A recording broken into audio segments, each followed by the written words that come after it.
A MAGA dad killed his wife and shot his daughter over a football game. Why is MAGA so violent? A Florida MAGA man, Jason Kenney, killed his wife and shot his 13-year-old stepdaughter over an NFL game. A father killed his own daughter because of an argument over Trump. Don't argue with MAGA. Write these bastards off. They've left the reservation never to return. They said it was a misfire. Here's that story. A British woman shot by her father in prosper over Trump argument. The UK native never returned home.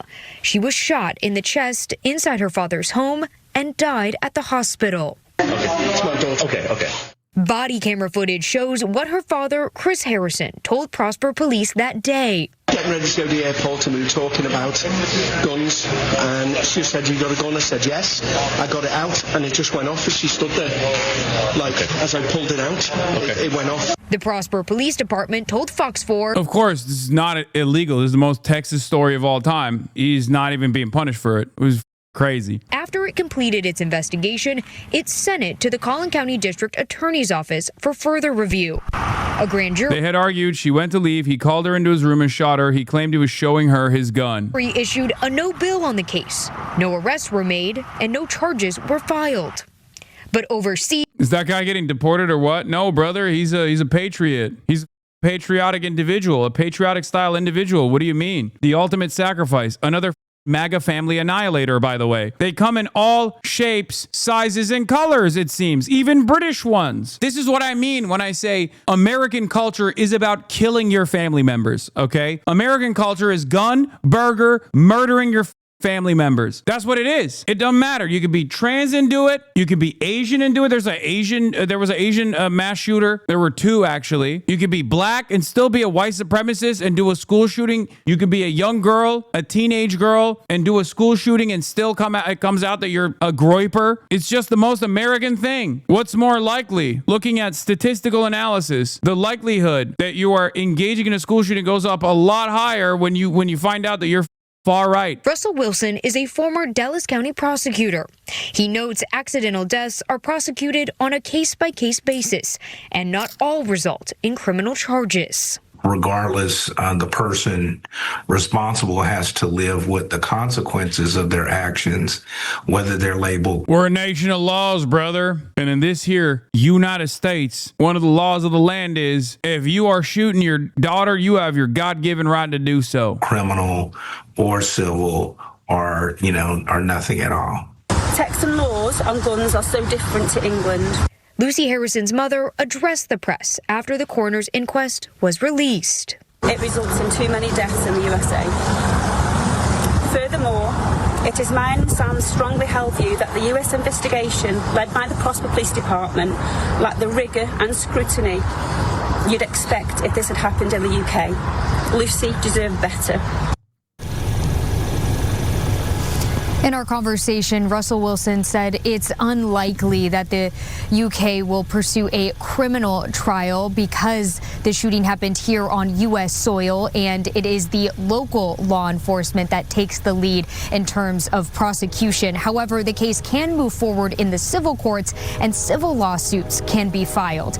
We did reach out to Chris Harrison for any comment or statement, but we have not heard back. This guy would have been immediately locked up if he was black. I mean, yeah, it's a nation of laws, baby. That's how it is. Dad shot daughter after arguing about Donald Trump. Now, the reason why this became news in the UK is because this happened on the 10th of January in 2025, last year. So why is it a news story in the BBC this year, 7 days ago? It's because it was such a normal incident from Texas standards that he's been walking freely since last year, since he did this. The only reason why this became a matter of national news in England is because there is a civil proceeding taking place right now. A British woman who was shot dead by her father while visiting his home in Texas had argued with him about U.S. President Donald Trump earlier that day. Lucy Harrison from Warrington in Cheshire was shot in the chest on the 10th of January in 2025 in Prosper near Dallas. Police in the town investigated the 23-year-old's death as a possible manslaughter, but no criminal case was brought against Chris Harrison after a grand jury in Collin County declined to indict him. An inquest into Lucy Harrison's death opened earlier at the Cheshire Coroner's Court, where her boyfriend boyfriend Sam Litter described the big argument about Trump, who was preparing to be inaugurated for his second term in office. Littler, who traveled to the U.S. with Lucy Harrison for the holiday, said she would often become upset with her father when he spoke about owning a gun. The inquest also heard how Chris Harrison, who moved to the United States when his daughter was a child, had previously been in rehab for alcohol addiction.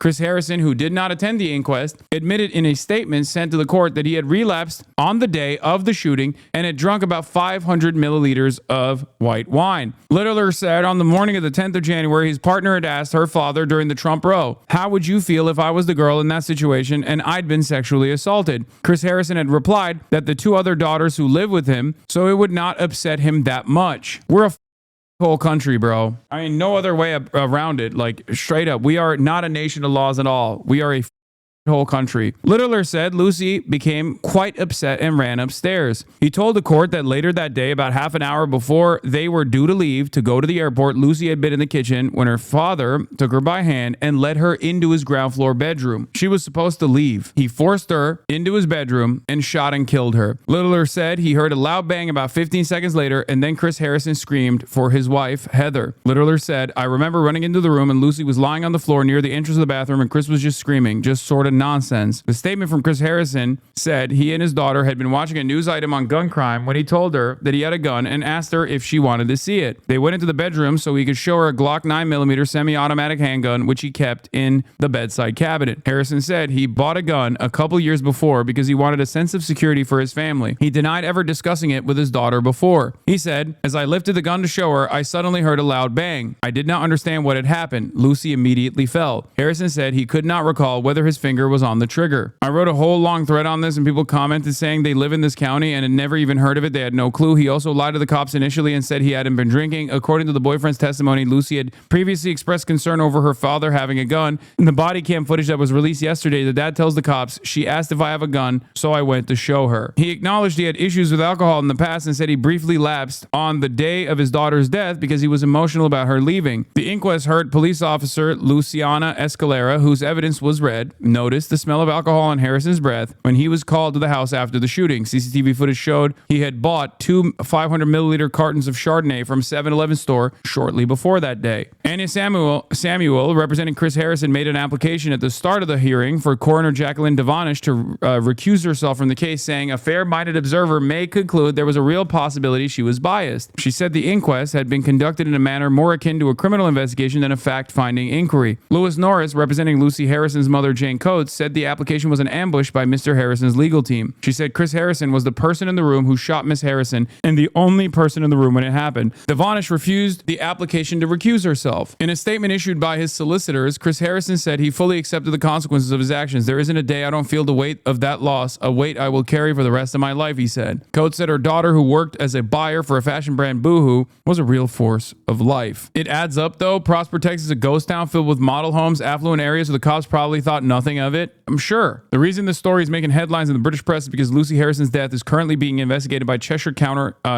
Coroner's Court in England, where she lived. Last January, Lucy was shot dead by her father, Chris Harrison, at his home in Texas, but a grand jury in Collin County declined to indict him, so no criminal case was brought. He has been walking freely since. According to her boyfriend, who had traveled with her to the U.S., Lucy and her father had gotten into an argument the day over Donald Trump. On the morning of the shooting, Littler said Lucy had asked her father, "How would you feel if I was the girl in the situation I'd been sexually assaulted?" while they were discussing Trump. Chris responded that he had two other daughters living in their home, so it would not upset him very much, saying, "I don't care about you. I have two extra daughters." Littler recalled that Lucy grew quite upset with that response and went upstairs. Lucy would often become upset when her father talked about owning a gun, as in she already knew that he had a gun. So when he said to the cops the day of, which there's body camera footage of for the record, I don't know if we have it right now.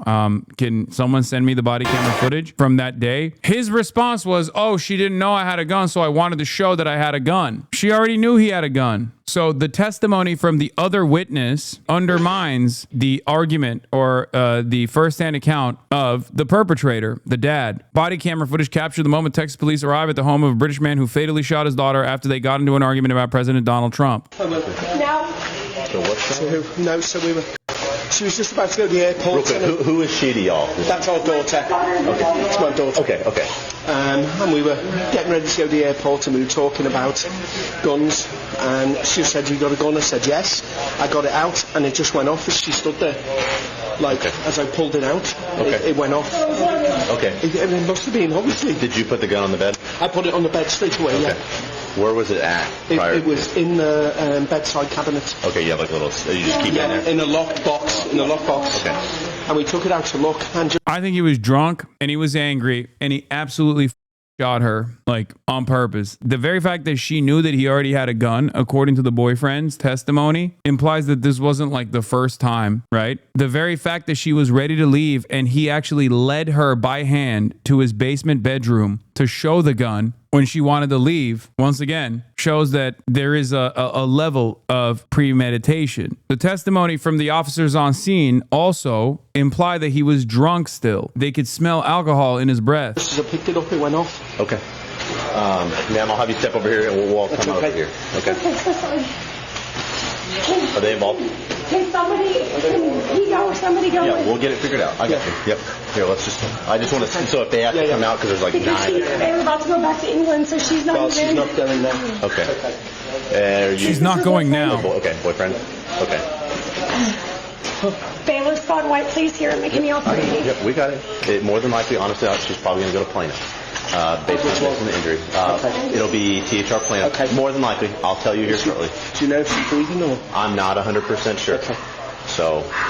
If I shot one of my children on accident, I would absolutely be destroyed. This dude is way too calm. Yeah, because he's drunk. That's the story. A story, unfortunately, that's all too common, which is why it blows my mind when people look at yet another incident of a MAGA family annihilator and go, oh, it's because they were trans. They were a neo-Nazi. Who has a higher likelihood of doing a mass shooting or a school shooting or engaging in a violent altercation? Far-right neo-Nazis or trans people? The answer is far-right neo-Nazis. It's ridiculous. They make up a large share of domestic terror incidents in this country, and yet our media rarely ever covers it as such. When they used to cover it like that back in the early 2016, 2017 era, Republicans made a big fuss about it. The Department of Homeland Security and the Department of Justice conducted separate investigations into politically charged instances of violence. Both of them found that it was actually infinitely more likely that someone would be a far-right domestic terrorist than a far-left